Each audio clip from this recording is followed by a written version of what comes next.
And while we wait for the decision on the lawsuit surrounding alligator Alcatraz, Governor DeSantis has now announced a new immigration center is opening in Florida. And he called 911 for help, but ended up behind bars himself. We'll tell you why. And the car crashed into a canal in Cape Coral. What might have happened, and hear the story of how the woman was saved thanks for people rushing to the scene. Breaking news right now, Governor Ron DeSantis is opening a new immigration detention processing and deportation center in North Florida called Deportation Depot. It's going to be located at the Baker Correctional Institute. Thank you for counting on Gulf Coast News. I'm Madison Adams. And I'm Mohammed Abdul-Kalwi. The hope for this plan is to process, stage, and return immigrants to their home country. The new area will hold 1,300 plus detainees, and the cost will be reimbursed by federal partners. And we've been keeping you updated on the already well-known detention center, Alligator Alcatraz. Today, everyone involved in the environmental lawsuit are all waiting to see what the judge will decide. The federal judge said yesterday that she would need some more time. Those suing say the site broke the law because there wasn't a study on the environmental impacts of the facility, yet still allowed hundreds of detainees. In the judge ordered to stop to all construction temporarily last week, while those arguing for it to shut down say it's been an issue in this area for a long time. The single runway that exists out there was just one small part of a massive jet port that was proposed, and it was halted in 1970 after that single runway was built because the environmental degradation became so clear as a result of analysis and scientific study. We'll make sure to update you here at Gulf Coast News when we receive the judge's decision. And in the meantime, another lawsuit will go to court on Monday, this time by civil rights groups saying that they are violating the rights of the detainees. More breaking news here today at 12. New data shows that inflation continues to rise fast. The Producer Price Index measures the average changes in the price paid for raw goods. As you can see right here, it has jumped 3.3% from this time last year and 0.9% since last June. This increase marks the largest single-month price jump in 3 years. I'm telling you I got battered and you're telling me that you're out of your jurisdiction, dog. Now, so now what do? Do I hold court on the street? You just heard one of the 911 calls made by a man who was eventually arrested by Charlotte County deputies. They say he called 911 at least 6 times, misusing the system after being repeatedly told to stop. Mauricio Gomez called 911 around midnight Sunday, saying that he wanted to report his girlfriend for battery. Charlotte County deputies responded, but told him that they couldn't help because the incident happened in Sarasota County, which is out of their jurisdiction. However, Gomez would not take no for an answer. The last 2 cops that talked to me did not do anything for me. I feel discriminated against. A woman. I feel like if a woman was calling, they'd come here quickly. So what do I gotta do to make them come here quickly? Smack up, because I'll do it for them to come to me. Because I need them, bro. Charlotte County deputies then responded to Gomez's house again and arrested him. They say he repeatedly called 911 for a non-emergency situation after being warned that he was breaking the law. A fire in North Captiva now has firefighters warning people in the Gulf Coast to not leave their golf carts on the chargers unattended and to not use lithium batteries. Check out the video right here. Firefighters say the flames were so intense that the Upper Captiva Fire Department had to call in backup from the Pine Island. The fire broke out yesterday along Conchell Road on North Captiva. The only way to reach the island is by boat, which had firefighters racing to help save those still inside. Neighbors also helped each other rescue a woman trapped on the deck. We know 2 people injured in the fire suffered burns are now at the Sarasota hospital. She got her seatbelt off, so they're busting the window. This morning, a person is recovering after she crashed into this canal. Cape Coral police are trying to figure out what went wrong. This was around 8 last night along Southwest 22nd Place in Cape Coral. It's just off Del Prado Boulevard. Our crew on scene says Cape Coral police and tow trucks surrounded the scene to help get the victim and the car out of the water. Cape Coral firefighters were able to get into the canal to save the woman. Tow trucks worked late into the night to get the car out of the water. We were able to talk to people living nearby who say they watched everything go down. Maybe her brakes went. You know, we're thinking all kinds of different situations. Maybe that's why. Did it concern me? Absolutely. So far, Cape Coral Fire Department tells us divers searched around the car. The woman was the only one in the car at the time of the crash. If you want to see more, the best place to go is to our very local app. When you open it, you will see all the content sorted into these belts. This one is right here is Hurricane History, where you can see shows from past storms, like the coverage of Hurricane Ian. Here you can see by scrolling down, you can see all what we have to offer on our local content posted here, including specials and local stories. We also have original content available. Very Local also has live news that you can access by clicking on this bar at the top. That will bring you to whatever newscast is live. You can download and watch Very Local on your phone, tablet, or smart TV. And the best part, it's all free. Florida is officially launching a bear hunt. The idea was unanimously approved by the Florida Fish and Wildlife Conservation Commission yesterday. This will set up for 187 bears to be killed over a 23-day hunting period. This will also be the first bear hunt in the state of Florida in over 10 years. It will officially take place in 4 locations, including Lee, Collier, and Hendry counties. The approval for the hunt, however, took a lot of back and forth from both sides. Very controversial. My dad was a deer hunter, my brothers are deer hunters, and I have nothing against hunting. This is not a regular hunt.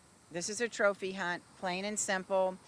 Let's be real, no one is feeding their family on bear meat here. And as a licensed hunter, as a Florida native, and as someone who is passionate about conservation and biology, I support this hunt and ask you to take staff's recommendation. Thank you.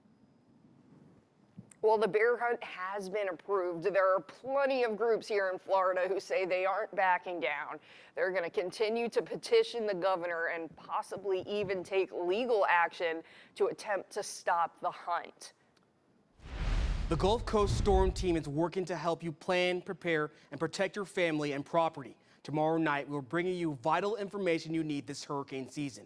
Whether it's your first or your 31st hurricane season, this hour is full of important information. That's tomorrow night at 7 on Gulf Coast ABC. And we're continuing to grow closer and closer to football season. Every day, one of our teams here in Florida will be back in action this weekend. The Jacksonville Jaguars are going to take on the New Orleans Saints this Sunday at 1 p.m. and that game will air on H&I. And we got new information today regarding the man who pulled out a gun on a Lehigh Acres couple. Stick around to find out what lies ahead for that suspect. Welcome back. We brought you a story yesterday of a man getting arrested for pulling a gun in a road rage incident on I-75. And now today we've received the 911 calls from a Lehigh Acres couple who were the victims of another road rage incident. Take a listen. Okay, sir, do you know the person who pulled the gun on you? No. Lee County deputies say the man you see right here, 23-year-old Javier Carranza Diaz, was tailgating the couple before the incident occurred. Deputies say the man pulled the gun near the intersection of Gunnery Road and Lee Boulevard, and they thought it was police pulling them over, but they sure were mistaken when they saw Diaz. Deputies say that Diaz eventually pulled up on the couple and he exchanged words with them before pulling out a gun. But the victims were able to get the license plate, which helped deputies arrest him after getting a search warrant for his home. You pull a gun on somebody, you don't know what that person having in his car or truck or whatever it is at that point. And we also learned that the 23-year-old is facing charges of aggravated assault. We'll be sure to keep you updated on this case as Diaz eventually heads to trial. A New Mexico House candidate who failed to win his race has now been sentenced to 80 years in federal prison for hiring a gunman to shoot at the homes of 4 other Democratic elected officials from Albuquerque following his 2022 loss in the election. It only took the federal judge less than an hour to make the decision to sentence Solomon Pena to 80 years in prison. The shooting that he arranged came shortly after his loss of the District 12 House seat in New Mexico. Luckily, no one was injured, but the 4 victims to this day remain scarred. He has no sympathy for people. So my point was to speak to who, right? Is it just because I wanted to say something? And I didn't want to kind of relive a little bit of that emotional trauma. Physically, no one was physically hurt, but clearly there was a lot of emotional trauma from the individuals who were victims. Pena does continue to claim his innocence, but the federal judge isn't buying it, saying that he stood there with no remorse at all in his eyes. The Reno Police Department has released a body cam video of the casino shooting last month. You can see here as the suspect.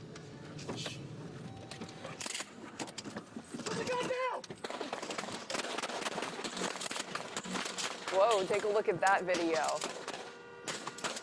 You can see here as the suspect begins shooting at the officers as they arrive.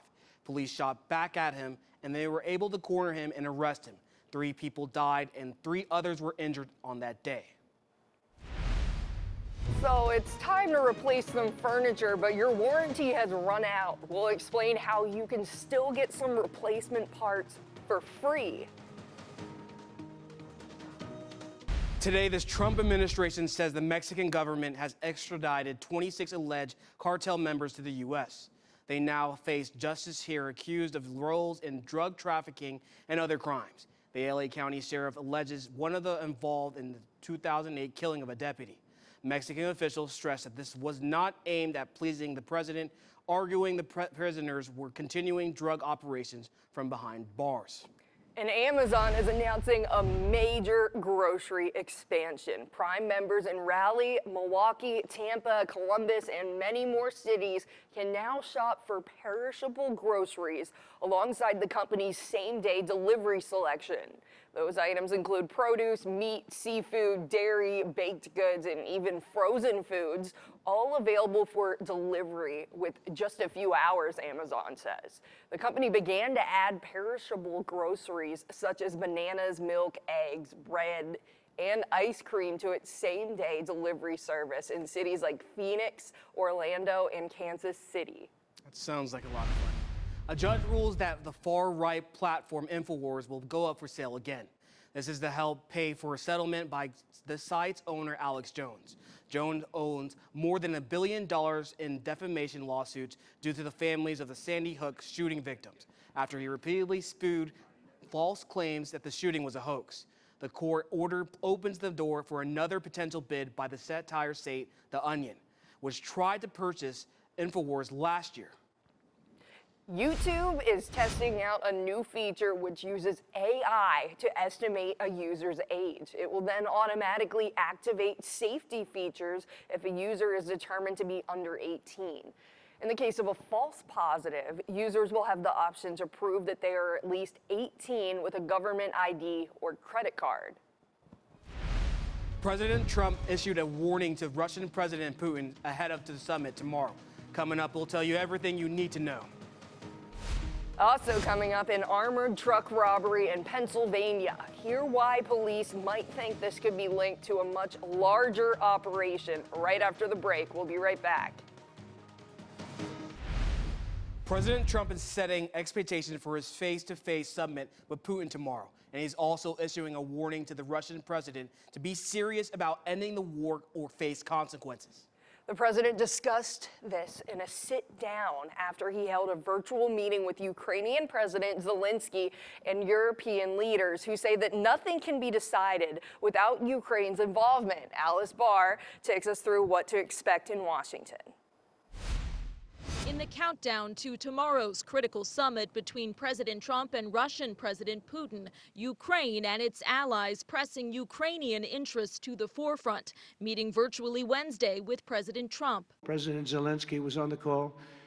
I would rate it a 10, very very friendly. The Ukrainian president was not invited to the Putin meeting at a U.S. military base in Alaska, but President Trump says he anticipates a second summit, including Zelensky. I would like to do it almost immediately. Le fait que la volonté américaine. The president of France among the European and U.S. officials confirming that President Trump is entering the meeting with the goal of securing a ceasefire. The sources also noting that President Trump said he does not plan to discuss giving up Ukrainian territory to Putin without Ukraine in the room, something President Zelensky and the European allies on the call were pushing for. And as for if Putin does not agree to end the war, there will be very severe consequences. Russia has increased its attacks leading up to the meeting in what Ukrainians call an attempt to strengthen the Russian hand. Zelensky saying he told President Trump that Putin is bluffing, believing he still wants to occupy all of Ukraine. President Trump has sharpened his rhetoric against Putin in recent weeks, growing increasingly frustrated as the Russian assault drags on. In Washington, Alice Barr, NBC News. Meanwhile, this morning, Zelensky arriving at Downing Street ahead of a meeting with British Prime Minister Keir Starmer. The two are also talking about ending the war in Ukraine. Starmer and other European leaders urging President Trump not to strike a peace deal with Putin without their involvement or Ukraine's. Ukraine's European allies have long argued that Russia cannot be taken seriously in any peace negotiations. Police are searching for a pair of suspects wanted in an armored truck robbery. The incident happened at a shopping center here in broad daylight. You can see here as the two armed men, one with an AR-15, follow the driver as he gets ready to make a drive-off. Shortly after, the two made a run for it with the two bags of cash believed to, check this out, be worth more than $700,000. They pointed their firearms at the driver, ordered the driver to turn over their handgun, and then took the two bags of money. I think it was about 15 seconds total, start to finish. The heist was the latest in the string of them in Pennsylvania. Police noted one back in June where gunmen took over $2 million. They have announced 3 suspects in that theft police are investigating whether or not these robberies may have all be connected. This morning, a Punta Gorda teen is accused of using a modified airsoft gun to rob a convenience store for vape pens. You're never going to guess how old he is. You're not going to believe this. He's 13 years old. Charlotte County deputies say Oliver Britton went to the Deep Creek discount store along Sand Hill Boulevard right off I-75 and pointed a gun at the victim, threatening to shoot if he didn't get vape pens. Deputies say Britton eventually left with the vapes and an energy drink, but he was eventually arrested. And not that long ago, we told you about illegal vapes making their way into the U.S., targeting kids. The vapes can look like harmless school supplies or even your kid's favorite video game. Not only are the devices cleverly disguised, they can also be addictive and accessible. Most of them are manufactured in China and then smuggled into the country. It's being treated as an international threat to America's children. They're promoted in channels that can be appealing to kids, including on social media and elsewhere. Nicotine is highly addictive, and some of the nicotine levels in a single cartridge is upwards of 20 packs of cigarettes. Wow. In terms of the equivalent. Parents, just remember that there are no approved vaping products in the U.S. that have a video game or even fruity flavors. According to Marty Macari from the FDA, 85% of vaping products sold in vape stores across the country are illegal.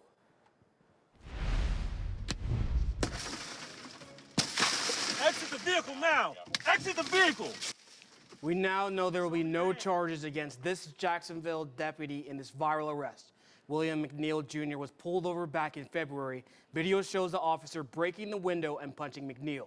But the Jacksonville Sheriff's Office says what that video didn't show were the moments before where he resisted arrest. McNeil was also driving with a suspended license. 11 people have been arrested by the Martin County Sheriff's Office accused of running a crime ring and stealing palmetto berries from Florida farms. The Sheriff's Office says that they were stealing the berries from a private rancher's farm in Martin County, but the group was based out of Immokalee in Collier County. 9 of the 11 people were arrested, and they were undocumented immigrants from Guatemala. These guys are smart. They know what they're doing. They get dropped off early in the morning. They hide in the bushes all day long, and they get picked up at dusk for the most part. So they're slick, and they know what's on the line if they get arrested. The Sheriff's Office seized almost 6,000 pounds of berries, which were worth more than $8,000. Each of the men arrested now face up to 5 years in prison if convicted. A former vice president for Oaks Farms in Immokalee has pled guilty to stealing your tax dollars during the pandemic. Steven Vincenzo admitted to helping 7 other people use the Coronavirus Food Assistance Program, or CFAP, to steal more than $5 million from the federal government. He got kickbacks from some of the companies. Vincenzo is scheduled to be sentenced on November 17th, and he can face up to 20 years in prison. From your Charlotte County news team, a construction worker this morning is accused of attacking another worker in Port Charlotte. It happened along Collingswood Boulevard and Burton Avenue Friday. The arrest report says Gary Allen hit the victim in the head with a metal shovel after accusing him of being lazy. The report says the victim went to the hospital with a lump on his head bigger than the size of a golf ball, saying Allen told him that he takes too many breaks to go in his car. Allen claims that the victim pulled out a knife, but the arrest report says several witnesses say that that's simply not true. He's now facing deadly weapon charges. This morning, a man who crashed his e-bike into a car in Cape Coral is still in critical condition. We brought you this story yesterday morning. The crash itself happened along Southwest 38th Street and Southwest 15th Place Tuesday night. In the video, you can see the man blow through the stop sign and slam right into the SUV. He was not wearing a helmet. And new information by police say that the biker is at fault for the crash. Please be mindful of traffic.